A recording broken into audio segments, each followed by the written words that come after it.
So guys, what's going on? Welcome back to the channel and welcome back to a new video. And it has been a while. It's been nearly 2.5 weeks since I did upload on the channel. And to be honest with you guys, there's no big reason why I've not been uploading. It's just because the Brighton game and the Forest game were both 3 p.m. kickoffs. And obviously over here in the UK, you can't watch the 3 p.m. kickoffs unless you find a really dodgy stream. But then again, they pause every 5-10 seconds. So it just gets annoying. So I wasn't able to watch the games recently. Obviously, I've been able to watch the full highlights, and sometimes I do watch the entire game if I can find it, but by the time I've done that, the focus just goes on to the next game. So there's no point me coming on here 3 days later to review that game when I can just review the next one coming up, which I will be able to watch. And I'll be able to watch a lot of this game as well, so it should be a really good one to come back to. It's Manchester United versus Spurs on Saturday. What a bloody game that is going to be. I can't wait for that one. But yeah, overall, there's no big reason why I've not been uploading. It's just because if I can't watch the game, I don't want to come on here and give you guys a half-assed review of the game when I don't know what went on, who played well, who didn't, etc. So yeah, that's all it is, guys. But yeah, make sure to smash a like for this one, make sure to share the video, and make sure to let me know, are you looking forward to the game, and drop your score predictions down below for the game against Spurs on Saturday. We need to get revenge for what they did to us in the Europa League final. And before we get into it, guys, and talk more about the game on Saturday, there's some other news coming out from Manchester United.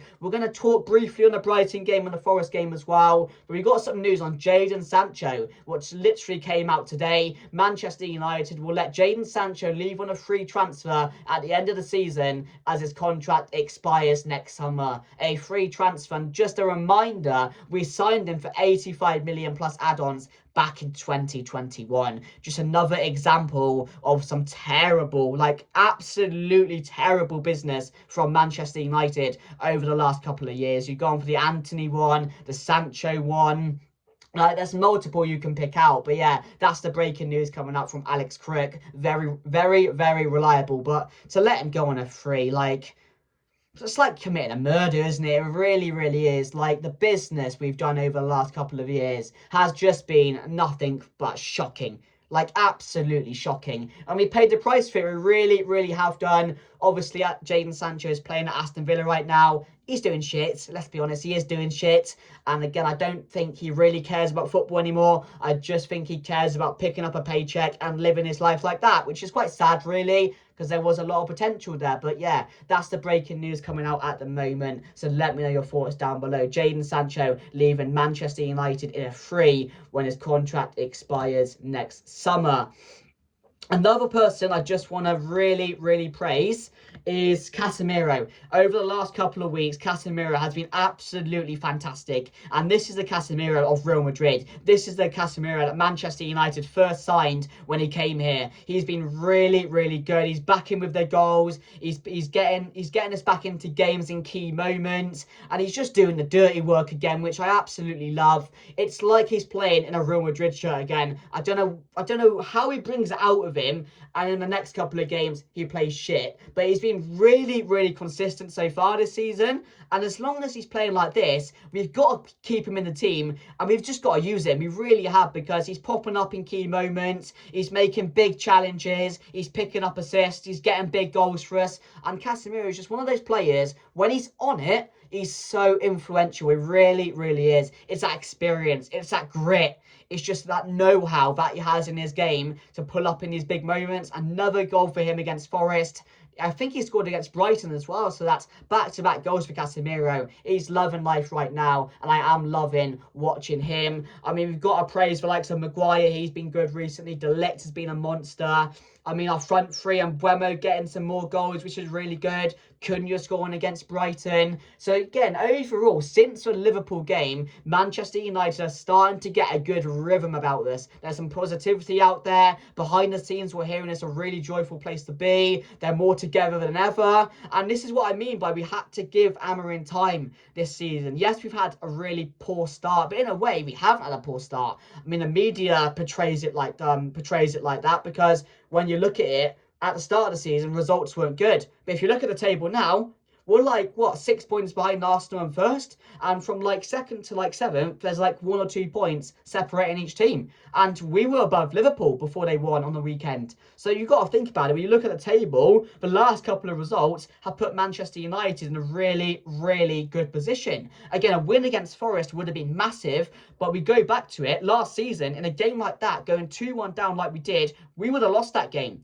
So to get back into the game, the resilience we showed was really positive. We could have nicked it towards the end of the game as well. I saw on the highlights, and with Diallo last minute getting one cleared off the line. So I mean, I'm really enjoying watching Manchester United play at the moment. There's confidence behind us fans. You feel like there's confidence between the players as well on the field. The front three are really clicking. I think Brian Mbeumo has been a fantastic signing. So is Matheus Cunha. Sesko again is a player we need to really breed into us, if you want to use it like that. Like, keep on playing him and he'll find his confidence. The midfield, like I mentioned, Casemiro is really pulling his weight at the moment. Bruno Fernandes is having better games, still not at the level we need to see him, but he's improving. And again, it's just really positive to see Manchester United playing really well, having a direction about us, and really like becoming a force. Really force. Like, everyone's together. You got the midfield, which is playing a lot better than it was now. You got Matheus Cunha and Mbeumo dropping back more, which again gives the midfield more freedom and gives us more space to find players. So overall, it's really, really positive, and I've not been able to say that for a very, very long time. And the next couple of games are big as well. We've got to go and win against Spurs on Saturday now. I watched them play on the weekend, and my God, I've not seen a worse performance than that for a very, very long time from any team. The second half, how they just gave the game to Chelsea without any fight. There was nothing about them. They were just giving it long ball to Robert Sanchez the whole game. Like, if we can't beat Spurs on Saturday, I will be very disappointed, because they're definitely there for the taking at the moment. Like Forest were in a way, again, a lapse of concentration in 5 minutes cost us that game. We can't afford to do that again. We have to be on it the whole game. We really do, because moments like that can kill momentum. Moments like that can kill confidence. And luckily, we showed some resilience, which again is starting to come back into the team over the last couple of games, which is really good to see. But yeah, we're still conceding goals, which again, with 2 against Brighton, 2 against Forest. We're leaking goals we shouldn't. But again, we can improve on that, and we have to show that, and we have to be stronger in those moments when we're ahead. And we can't get too ahead of ourselves in those situations. So we got to learn off that. And we're still going to have a lot of learning to do throughout the season. But as long as the attackers keep on playing how they are, keeping confidence high, momentum how it is at the moment, we're going to be all right. We really are. And we can have a good season. But it's just like in moments like the previous game against Forest, where we just lose that concentration, we just can't afford to have those moments. But yeah, I've been really, really impressed with the team and how we've been over the last couple of weeks. I mean, if you offered me 7 points from our last 3 games, and that was Brighton, Forest, and Liverpool, like, I would have taken it. I would have taken it all day. I would have taken a draw against Liverpool, and the way we did at the moment, I would have taken it out 5 points from those games. But we've got 7, so. And our 7 we didn't really expect to get. So they have surprised us and done really well in that game in the last 2 games or so. So I'm really happy with that. And yeah, I'm just really excited to see how we can take that resilience from the Forest game and take it into this game on Saturday and improve on that, because we have to now. And Spurs, like I said earlier, we have to go there and win. Revenge has to be had on Saturday lunchtime against Spurs. We have to make sure we win that game. We can't lose to Spurs again, because what they did to us in that Europa League final was nothing but embarrassing. It really, really was one of the worst results we've ever had, really, when you consider it's Spurs and it's a final and it's a cup and it's a trophy, so, and it's Spurs in general. So I mean, yeah, but how are you guys feeling about Manchester United at the moment? Let me know down below. What players are impressing you? Are you enjoying watching the team? I think the fans have changed as well. I think our expectation has gone up over the last couple of games, and that's always a good thing as well, because we're expecting goals, we're expecting good performances. And last season and the beginning of this season, we weren't really expecting much. We were just going about the games thinking, how are we going to get through them? But I'm seeing us be more confident at home. I'm seeing us take the game to teams more, and I'm seeing us have a real direction about when we have to control a game and attack teams, and also when we have to sit back and counter.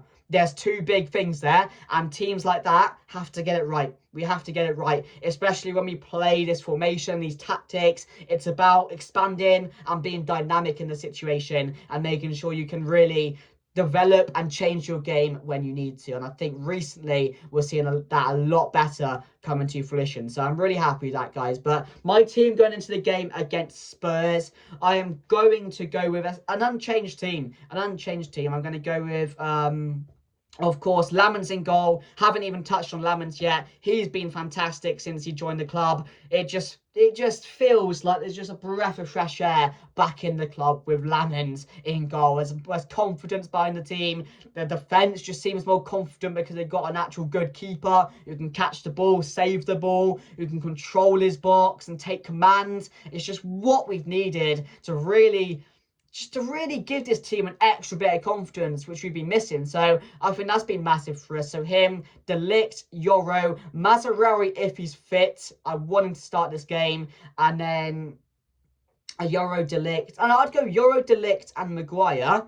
No, Shaw, not Maguire. Euro, De Ligt and Shaw. And I would go with Mazraoui and Patrick Dorgu. That's what I would go with in the defence. Casemiro and Bruno. And again, an unchanged forward line of Brian and Mbeumo, Mateus Cunha and Benjamin Sesko. I don't think Mount's going to get back into the team at the moment. I just think it's really difficult for him to even be involved when the likes of Cunha, you signed him for big money, similar to Mbeumo. And these are your star players going forward. So I just don't see how Mason Mount can be satisfied with what is going on. Don't get me wrong, when Mount has started, he's been really, really good. He really has been, but Mateus Cunha's only going to get better. He's coming into his own now, back in the goals. And Mbeumo's just been arguably our best player. He's been fantastic. So good going forward.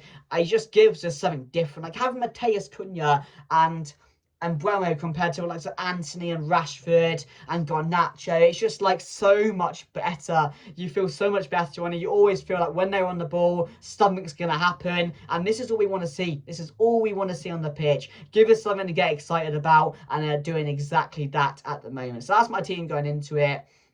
Let me know your thoughts down below, guys. And yeah, Spurs, you got to watch out for the likes of Kudus if he plays. I've heard he could be a doubt for the Champions League game for them, so potentially might not even play in the weekend. But other than that, I don't think their attack is anything special. I think they got a few gems in the midfield of Sarr. I mean, if what's his name? Paulinho, again, is a very, very good player. So the midfield battle is going to be very interesting on Saturday against Bruno Fernandes and Casemiro. Again, whoever wins the midfield battle is probably going to go on and take this game for me. That's how big the midfield is in this game, because the attackers were thriving at the moment. So if we go forward against Spurs, if we attack them, I'm confident we can score goals against that defence as well. Van der Ven's been good for them. He scored a brace the other week for Spurs. So again, they're just nothing special. Yes, they got a very good manager in Thomas Frank, but is he having the effect on the team that Spurs fans would have wanted? I'm not so sure at the moment with the football they're playing, but it's going to be a very, very interesting game. It's a different Spurs to what we faced in the Europa League final, but hopefully we can go there and get a very good result to take into the international break. So I'm confident, guys. I'm going to go with Manchester United to win this one by 2-1. I think it will be a cagey game. It's going to be close, but again, I think there's going to be a couple of moments in this game which just decides it, and hopefully it does go our way. But yeah, guys, I'm going 2-1 to Manchester United. Thank you very much for watching. Make sure to like, comment, share and subscribe. We are back on the channel going forward. Happy days, and I'll see you guys in the next one. Goodbye.